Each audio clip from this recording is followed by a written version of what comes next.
8 வயது சிறுமி அம்மனா மாறிய கதை உங்களுக்கு தெரியுமா?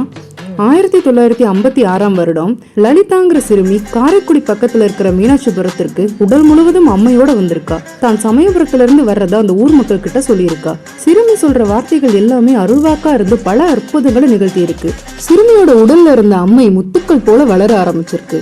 இத பார்த்து நிறைய பேர் கிண்டல் பண்ண ஆரம்பிச்சிருக்காங்க. ஒரு நாள் அந்த சிறுமி தன்னை கிண்டல் பண்ணவரை பார்த்து, உன் வீட்டு கிணத்துக்கு அடியில தக்காளி செடி இருக்கு, அதுல தக்காளி பழம் இருக்கு, அதை கொண்டு வா அப்படின்னு சொல்லியிருக்கா. எங்க வீட்டுல தக்காளி செடியே இல்லையேன்னு அவரும் போய் பார்த்திருக்கிறாரு. அப்ப கிணத்துக்கு அடியில புதிதா தக்காளி செடி முளைச்சு அதுல தக்காளி பழமும் இருந்திருக்கு.